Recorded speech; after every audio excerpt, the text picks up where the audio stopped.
Okay, there we go. Great, sounds good. Welcome, everybody. Thank you for taking the time out. I know you're very busy. We'll try to make this quick. The presentation should be hopefully less than 15 minutes. We'll stay for questions afterwards. I'll try to rush through it a little bit. First, why are we doing this meeting so early?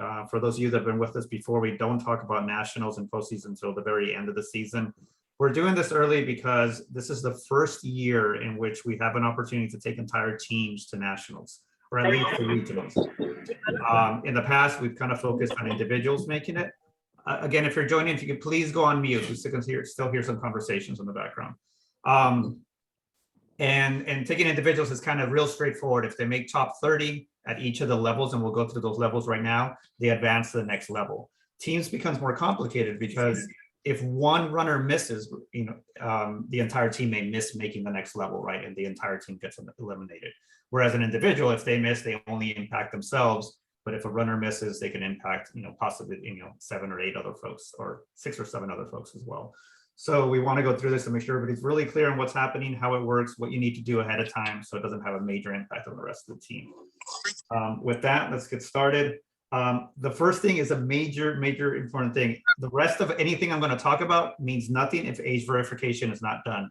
Some of you that have been with the team before probably already have it done. You're good. Age verification is done once.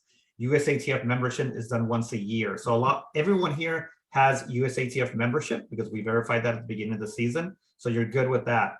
If you've done age verification in the previous years, then you're good as well. But if you're new to the team and have not submitted birth certificates through the portal to the USATF, your child is not age verified. Therefore, in the postseason, they will not allow them to run. They will basically disqualify us if we run a runner that's not age verified, just for fairness purposes. So we need to get that done before the meet on the 24th. There is no exceptions because we can't make the exception, right? USATF will simply not allow you to run in the postseason. Oh yeah, I have to go to the principal's office today. Again, if you're not on mute, please go on mute. I can still hear people talk. Mr. B, you want to ask me questions? And if anybody can see who that is, please let them know. What else? An important piece of information, there's a few of your kids are 6U. In other words, they're 6 or younger.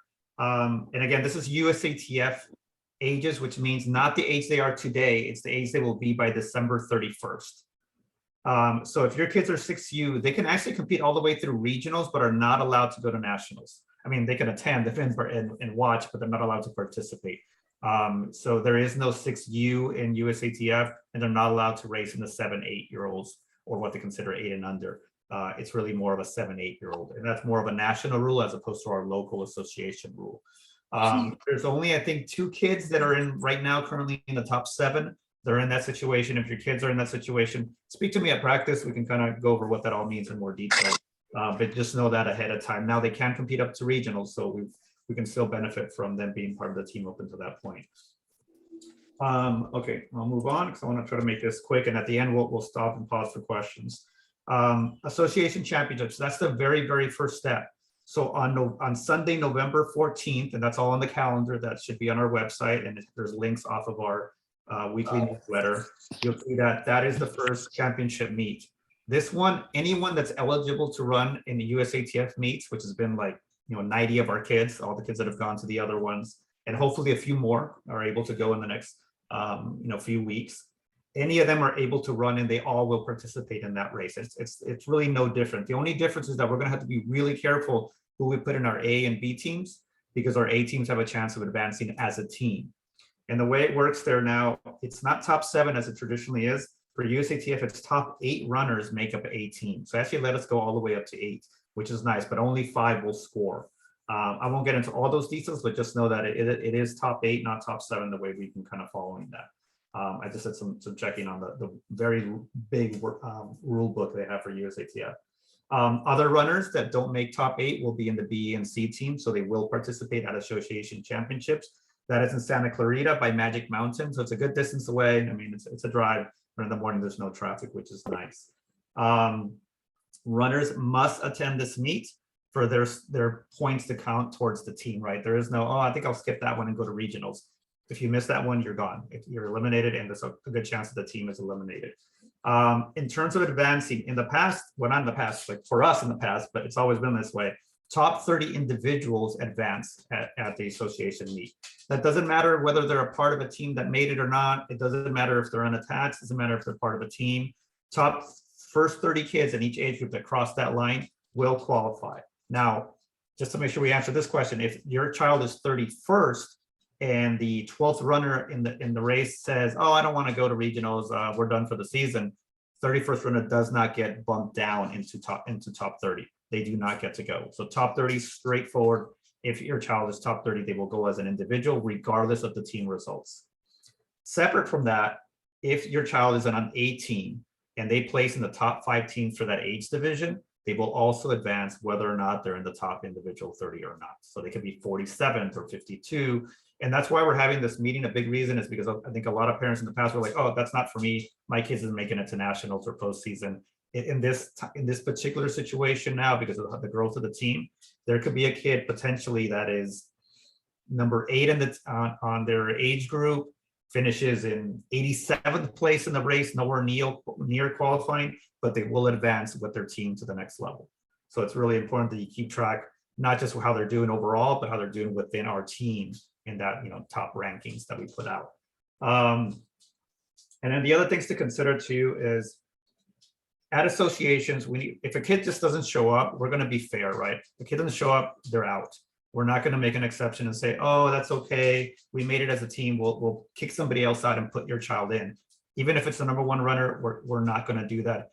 It's going to hurt our team. Yes, absolutely. If we have to lose our number 1 runner, but it's not fair to the kids that showed up to that race. So your kids must show up, run, and finish the race. That is it. Now, that being said, coaches will make judgment calls. If a kid shows up, throws up in the middle of the race, not feeling good, but braves it out, crosses that finish line crawling, and finishes 9th for the team, but normally they're our number 2 guy, we're going to take him, right? We're going to make a judgment call and say they'll be better by next week, they'll run well, and it's going to help our team.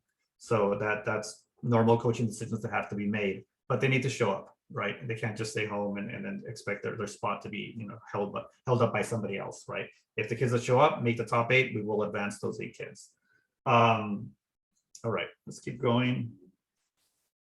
After that is Sunday, November, oops, this is wrong. This is the 21st, sorry, I'll change that. So the previous association was the 14th, the 21st, the very next Sunday is the regional championships. They also, out of coincidence, happen to be in Santa Clarita, California as well. Sometimes they've been in Vegas, sometimes they've been in San Diego. In this case, they are here both times. So it makes it kind of nice. The kids will know the course really, really well, and we don't have to travel for the regional meet. So same location, 1 week later, also on a Sunday. Same thing here as far as advancing. We will take, at that point, we're not taking B teams, we're not taking everyone. Only the kids that qualified at association championships will run at the regional championships. Top 8 for each age group that qualified. Those that finished, if the team finished 6th, the team doesn't go, right? Top 5 only. And then the top 30 individuals that advance individually, whether or not the team advanced, they still advance individually. They will race at the regional championships as well. And the same thing happens there, right? Top 5 teams advance from regionals to nationals. Top 30 individuals advance from regionals to nationals as well. Let me stop there before we look at nationals. Any questions on association championships or regional championships and what it takes to get there? Okay, and if you have more detailed questions, feel free to ask at practice, right? We can get into more specifics about your child, but general understanding is, yes, go ahead. Just out of curiosity, can we anticipate that the association championship is going to be larger than the two USATF races we've been to so far? Yes, yes. So I'll give you one example. The Valley United is a very large team. I mean, we're considered one of the largest teams right now, and they probably eclipse us because they're made up of like 7 different individual teams that during the season, they run their own little league over there, compete against each other. They do very different races. They usually don't make any of the races and then show up there as literally as Valley United as one team, and they are incredibly strong. So yes, there will be multiple teams that we have yet to encounter at these meets that will show up there and make it much harder for our kids to move on. So good question though. And then same thing with regionals, right? We have the strongest association, but there's still some really good teams out of San Diego and out of the Las Vegas area as well. Okay. Any other questions? Let's keep going. At the end, we'll open up for more questions. National championships, that's 2 weeks after that, December 11th on a Saturday in Paris, Kentucky. So that is absolutely, obviously, a travel trip. We'll get into those details in a little bit. But the same thing, we advanced, as we mentioned before, those top 5 teams in that age group and the top individuals from regionals. By the way, that we do have the option to switch people out, right? So I'm hoping that's not the case, right? If we can get our top 8 kids to participate, we're in a better shape to do well at nationals. But if it comes up that one kid says, hey, parents are going, yeah, we can't make it, we can't afford it, we can't do that, for various reasons, we understand that happens. We hope that doesn't happen because it will hurt our chances. But if it does, we have the ability to substitute kids in. We will not, hopefully we don't have a situation where 5 kids can't go, right? At that point, 5 kids can't go, we're wiping the slate clean and our team simply won't go for that age group. If we have 1 kid that can't go, we have the option of bringing in 2 substitutes, right? So we can move people down, but we're going to create some sort of standard. We don't want kids, as we always do, to go out there and have a bad experience at nationals. It's a very fast race. So we will have, now it'll be number 9 and number 10 will have the option to be substituted in. If somebody says, we can't make it, we're not going. And again, speak to me ahead of time of that. So we can figure out things if we need to. There might be options. And if not, we'll keep that in mind, because at the end of regionals, we have to submit the names that are going. We can't wait till the week after, it'll be too late. So keep that in the back of your head. If your kid is 9th or 10th on the team, even at the end of regionals, they still may have a last minute shot to go. So make sure you're keeping in communication with us with all that. All right, let me get to the nitty gritty on the travel. This is for the purpose of starting to plan ahead for nationals. It is in Paris, Kentucky. So we will be taking planes. It will be a 5-day trip. Again, this should be top 8 now as it's changed. Here's where I mentioned the 8 or 9, which is 9 and 10 now, can be substituted off. As I said, if we have less than 5 and we're not fielding a team and scoring there, we're only taking the individuals in that age group that qualified. So hopefully that doesn't happen. That's why it's super important for everybody to make as many accommodations as you can. And if you need help, please ask for help. We are a team and we will help each other if we need to make sure kids can participate. In a little bit, I'll open up if parents want to make comments about national, but it is literally an experience of a lifetime that these kids go through and participating in that. Flights, parents, get them now. If your kid is like top 5 and they've been running for a while and you feel confident they're making it one way or the other, and those of you that know, you probably know who you are, get them now. They're super cheap, super cheap. The Salios and others have been looking them up and they've been finding some great prices. They will go up. The more people buy flights, that's the way the market works, right? The prices start to spike.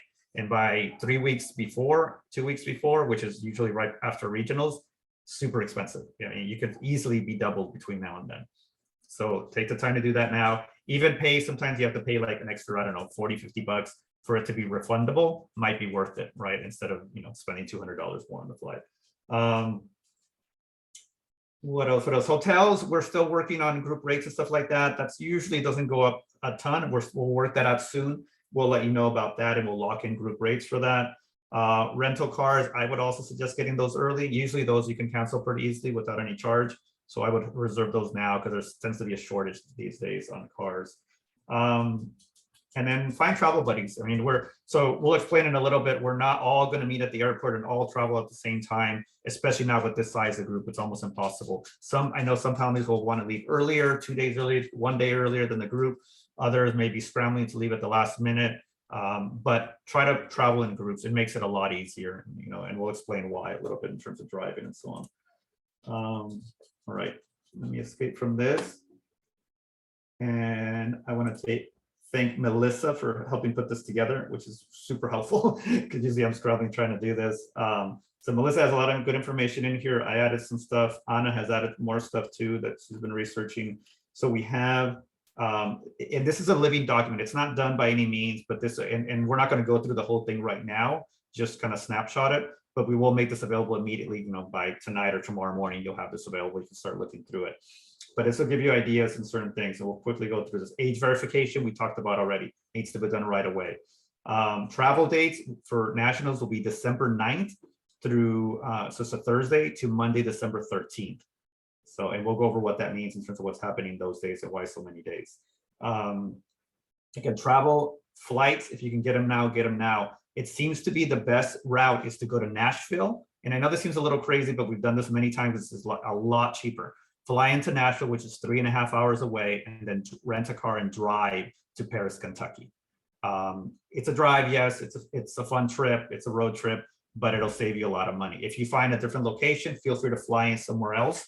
If you want to fly directly into Paris or Lexington, I guess it would be, or other locations. There's a bunch of cities that have airports, but so far Nashville seems to be the route to go to get your better flights.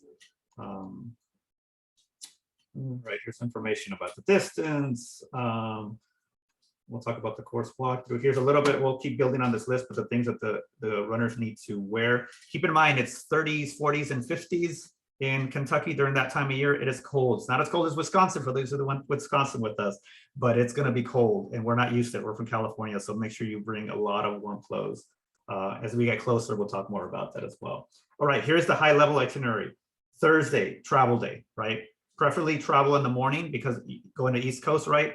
You're going to lose hours. It's going to take you all day to get there. It'll be 5 before you arrive. Friday is our course preview and packet pickup. We'll go to the course, we'll pick up our packets, which means the bibs for the kids. We'll verify everything's correct. We'll make corrections if we need to. We'll go over the course so the kids feel comfortable running on that course. We'll have some lunch. We'll have a team dinner and a team meeting as well. So it's a busy day, but it's a nice, good day to get the kids ready. We want them excited, but not overly tired that day. Hopefully they get to bed at a good time. Saturday is race day. So it's on a Saturday, December 11th. We'll show up at the race. We don't have all the details yet of the times. We'll get those in there as soon as we do, but we'll be there for the duration, right? Hopefully, we have a kid running in every race or very close to it.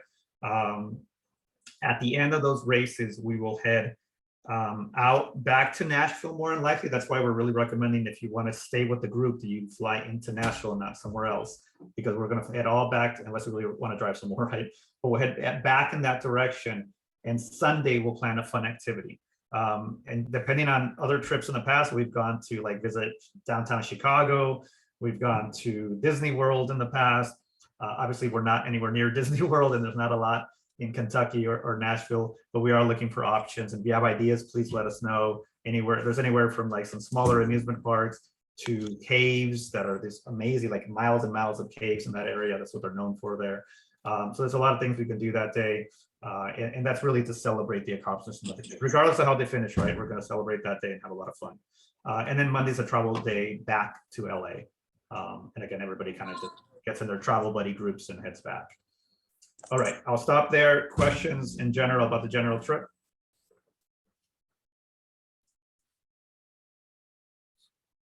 Let's see.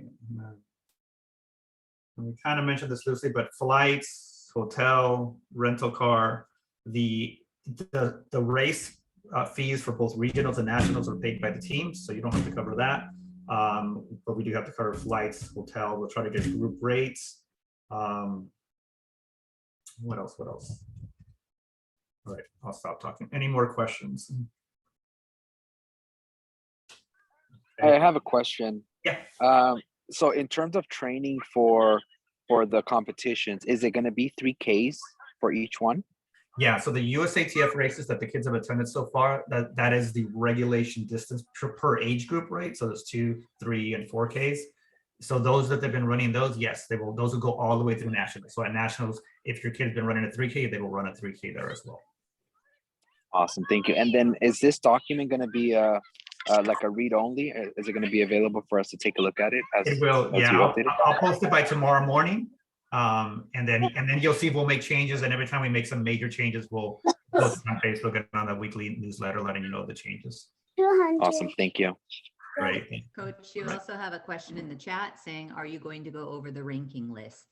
Ranking list, not right now, because that'll take too long, but in general, you should look at that list, right? That email link, that link is in our weekly emails, and take a look at where your child is. Now, keep in mind the last race, because of the horrific nature of the race, the standings got thrown all over the place. But is there a specific question to the rankings that somebody has? That's 3. 9 minus 3. And 9 minus 7.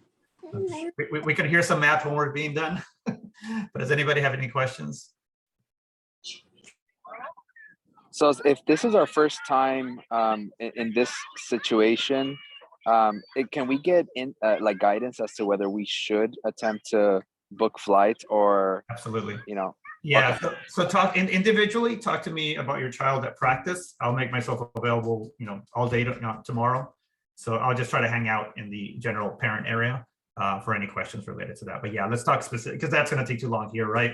But I'll give you an honest answer. Is like, yes, you guys should be getting flights now, or maybe wait a little bit, or maybe try to get refundable flights or something like that. Awesome, thank you. Great. Anyone else? Any other questions, general questions at this point? Any concerns? I'm trying to think, just in general, I know at this time of year, we typically hear typical questions being asked. One of the ones I'll answer right away is that right now, and I've answered this already for a few parents, your kids are going to be tired. That's by design. The next 2 weeks, more or less, there's going to be a lot of running. This is our peak mileage time. They're going to go into the last USATF race before associations, a little bit on the tire side. That's by design. It's to keep their mileage up. Once we get before associations, we'll begin to taper them, meaning we'll begin to run them less. We'll increase intensity, but we'll drop mileage. We'll get them rested. By the time they get to regionals, that is the big one, right? That's the ones who advance to nationals. We will drop their mileage significantly, make sure they're rested for that race. But we don't want to drop that too early. It'll make them run a great race in October and then that horrible race in November. So we're going to try to time that correctly. Coach, you have another question in the chat. Sure.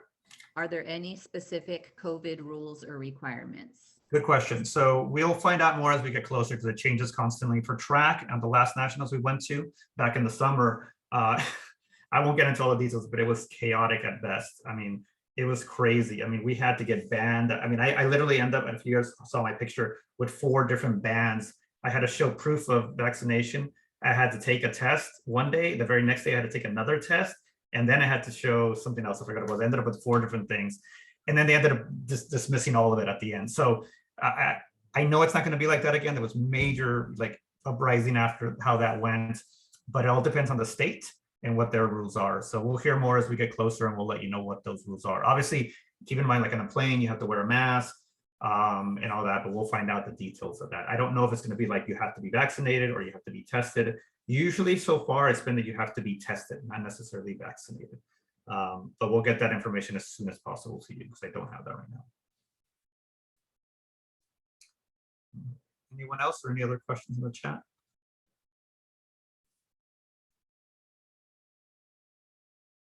All right, sounds good, parents. We'll post this by tomorrow morning. Like I said, I'm literally just going to park myself tomorrow somewhere by one of those trees. If anybody has individual questions, we'll go through them. We want to make sure everybody's real kind of clear on the process, on how important it is for kids to show up to races. Like the 24th is going to be critical to decide the rankings, right? Because they were thrown out of flux out of this last race. That race, we know things are going to be more normal. We should get a better idea. But if a child misses the 24th and they're like 7th or 6th or 8th or somewhere, they may get dropped out of the rankings because we don't know where they're at, right? And some other kids showed up, did well, and we moved them over them. So it's really important they show up to the 24th. And then of course, all the championship meets, they have to show up to make sure our teams have a chance to advance. Well, unfortunately, we're not good enough yet to just advance with a few people. We need everybody there to do that. So, but it's a good thing, and we're proud of the advances we've made. All right, anyone else? All right, parents, thank you very much. Thank you for attending. I'll let you get back to your families, and we'll get this out tomorrow. All right, have a good evening. Thank you, Coach. Thank you. Thank you, Coach. Thank you. Thank you. Thank you.